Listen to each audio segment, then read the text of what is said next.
એક વિદ્યાર્થીની શિક્ષકને અરજી, મને જ્ઞાન આપો.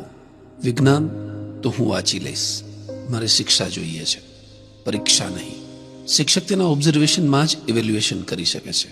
તેના માટે પેપર સેટ કરવાની જરૂર પડતી નથી. વસંત આવવાની હોય ત્યારે કયું વૃક્ષ પરીક્ષા આપે છે? કડીમાંથી ગુલાબ થાય એ પહેલા ગુલાબનો છોડ એ કડીને એક પણ સવાલ પૂછતો નથી. ચકલીઓના બચ્ચાઓ માળામાંથી પહેલીવાર ઉડે ત્યારે કોઈ એન્ટ્રન્સ એક્ઝામ આપે છે? અરે જે આકાશ એમને ઉડવાની પ્રેરણા આપતું હોય ત્યારે તેઓ માળામાં ગોંધાઈ રહેતા નથી. પપ્પા કહે છે કે આજની શિક્ષણ પ્રણાલી સારી નથી, પણ મેં તો શિક્ષણ પ્રથાને જોઈ જ નથી. મેં તો ફક્ત શિક્ષકોને જોયા છે. શિક્ષકો સારા હોય તો શિક્ષણ પ્રથા સારી જ હોય, મને તો એટલી જ સમજ છે. ડોક્ટરથી દર્દીની સારવારમાં કોઈ ભૂલ થાય અને દર્દી મૃત્યુ પામે તો તમે તેને મેડિકલ નેગ્લિજન્સ કહો છો.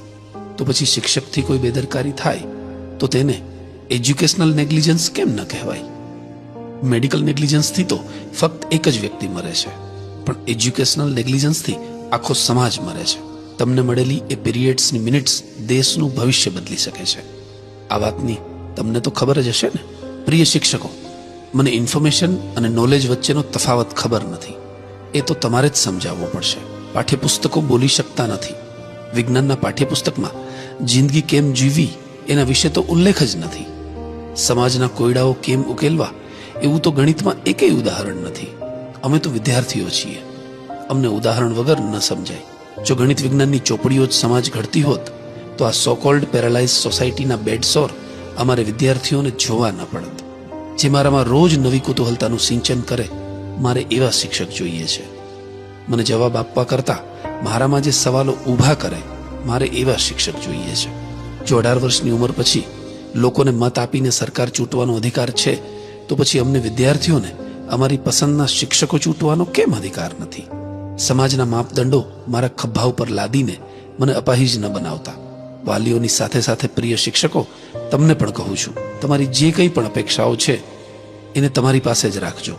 તમારી અપેક્ષાઓનું મને વજન લાગે છે.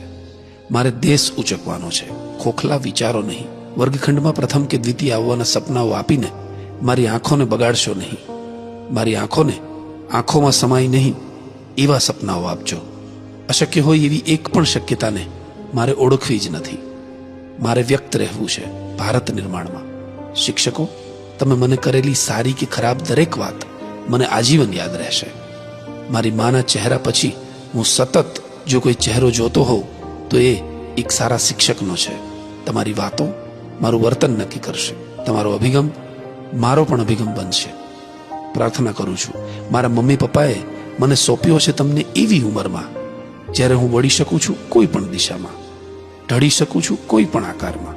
પ્રિય શિક્ષકો, તમે માળી છો, ઈશ્વરે ઉગાડેલા બગીચાની તમે કાળજી રાખજો. એક પણ કડી મુરઝાય નહીં એનું ધ્યાન રાખશો ને? ચંપો, ચમેલી, પારિજાતક અને આ બગીચામાં રહેલા દરેક ફૂલ વતી હું એક ગુલાબ આપને વિનંતી કરું છું. મને શિક્ષણનો માર કે દફતરનો ભાર આપશો નહીં.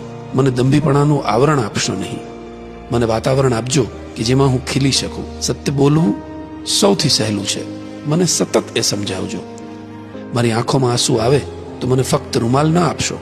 એ આંસુઓ શું કામ આવ્યા છે એનું કારણ પણ શોધવાનો પ્રયત્ન કરશો. પ્રિય શિક્ષકો, તમે દેશનું સૌથી મોટું ઇન્વેસ્ટમેન્ટ છો. કાળા પાટિયા પર સફેદ ચોકથી લખતા હાથ આ દેશનો ઇતિહાસ ફક્ત સમજાવી જ નહીં, બનાવી પણ શકે છે. દેશના તમામ શિક્ષકોને અર્પણ. સ્ક્રિપ્ટ ધવલ ગજેરા,